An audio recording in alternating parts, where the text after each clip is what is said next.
The sun was barely over the rooftops of Cedar Hollow, a quaint Texas suburb where the most drama was typically a disagreement about whose turn it was to host the block party.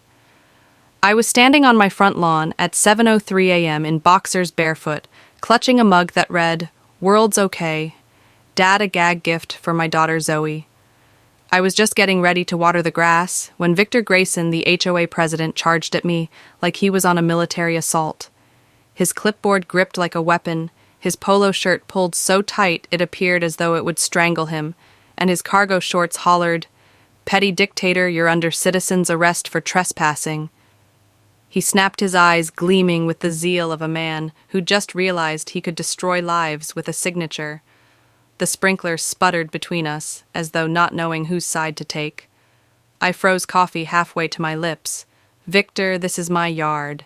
He gestured at my flagpole, standing for 2 years now, to display the American flag. It contravenes Section 16, subsection E of the Cedar Hollow Charter. Too tall. I looked at the pole, then at him, his ID badge swinging like a fake sheriff's star. "You're joking, right?" That's when he doubled down, stating my lawn. Communal land, I almost spilled my coffee.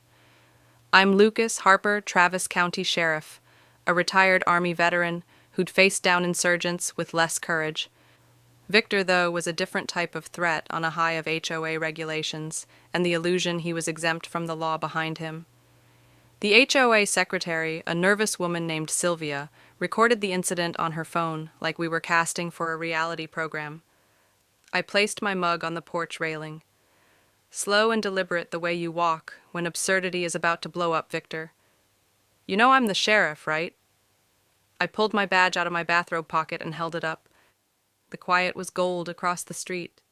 Mrs. Clara Boone, who'd been swaying on her porch since the Reagan years, cackled, "Well, I'll be damned."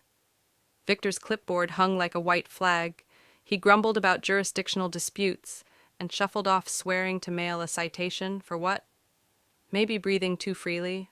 I thought it was more than just another suburban farce, but Victor was not your typical control freak who color-coded his toolbox. The following morning, there was taped to my garage a $255 fine for inconsistent lawn. Edging my German Shepherd Rex baptized it before I could tear it down by midweek. The infractions mounted an unauthorized welcome mat, non-neutral porch lights, even a fine for Rex barking after 900 p.m. This had nothing to do with rule sit, it was personal. Victor had issued a declaration of war, and I was his target. Zoe, my 17-year-old computer whiz, began searching the HOA website she uncovered. Missing minutes, suspicious transfers to Lot 21, and no trace of this lot anywhere. Anywhere neighbors spoke in hushed tones of Victor's dictatorship. Mrs. Nolan's trellis, destroyed a veteran ordered to remove a mural of his former tank, a family who disappeared after questioning dues over steaks one night. Zoe spun her computer towards me. "Dad, this entire complex was owned by a company that collapsed, and guess who was their area manager?" The name glared back, Victor Grayson. The HOA rulebook was a 312-page monster, published in type so tiny it bordered on a war crime. I plowed through, hurled it on my armchair as Zoe stretched out on the rug, made notes as if we were rehearsing a sting. All rules yelled control. No wind chimes, no over-the-top Halloween decorations, even prohibition of distracting porch creaks that seemed to be directed at Clara. Then the black orbs of the camera, materializing close to my mailbox, one pointing at my driveway, another at my gate. Rex growled incessantly. Zoe had confirmed they were motion-activated, streaming to a private server. No warning, no warrant. I began recording everything. If Victor desired a by-the-book battle, I'd tell a saga he could not erase his move next, was a fine for my flagpole, 3 inches too tall. I laughed until Zoe showed me a 3 a.m. Shoei email. No dogs over 20 pounds on shared grounds. Rex weighed 85, this wasn't petty. It was a vendetta. The neighborhood was buckling under Victor's thumb. The Thompson's deck approved years ago was suddenly non-compliant. The Lopez's got fined for their yellow front door. People stayed quiet, scared of the next citation, so I let Zoe get some enjoyment. She hacked into the HOA's admin page via a forgotten password recovery, manipulating Victor's profile to say, "Emperor Grayson, Lord of Lawn," With his picture replaced by a gerbil in a general's helmet, the street erupted. Even Sylvia sent a winking face emoji, but the true bombshell arrived anonymously in an envelope weathered. Cedar Hollow Land Deed Lot, 21 circled in red. It didn't show on any map.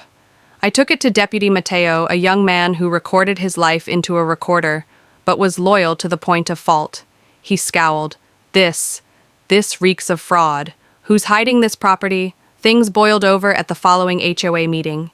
Victor presided at the head alongside Sylvia and two thugs in navy polo shirts, tagged Vanguard security hired bouncers for a homeowners meeting. I pointed out the dog rule as unconstitutional and called for transparency. Victor waved a notarized document asserting that it granted the HOA emergency powers for safety. The room exploded. Zoe later noticed the seal was scanned, not embossed. Mateo found a tax record lot. 21 was linked to a shell company Victor operated. He hadn't merely grabbed HOA powered, designed it. Purchasing the land using a false name and manipulating rules to keep his secret intact. Mateo went undercover as a new resident disguising himself as a stargazing hobbyist with a pseudonymous trail Zoe constructed. He reported hushed boardroom transactions, and Sylvia is developing unease. Zoe discovered a server in Victor's shed full of shadow HOA documents and payoffs to ghost vendors. One evening she saw up, "Dad, we can hide this body."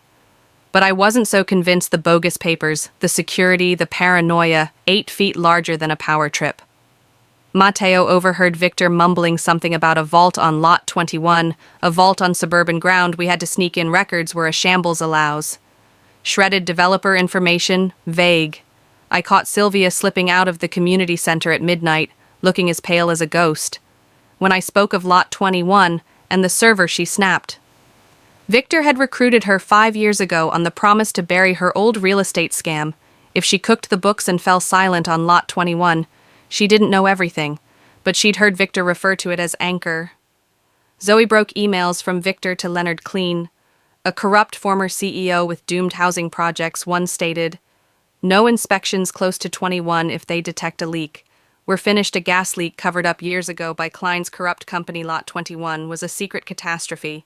We staged a stealthy entry through an HOA bylaw for maintenance inspections. Zoe forged service requests, and Victor, unaware, signed them at sunset. Mateo and I made it through a gap in the fence.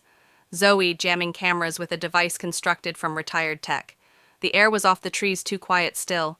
We discovered a concrete hatch.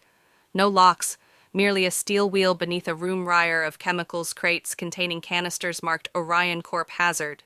Class C Orion was a surname from retired lawsuits, toxic dumping shell companies. We shot it all, serial numbers, logs, payments implicating Victor decline. As we were climbing out, Zoe called guards were on their way. We escaped barely through the woods that evening. Zoe posted the proof to a safe server.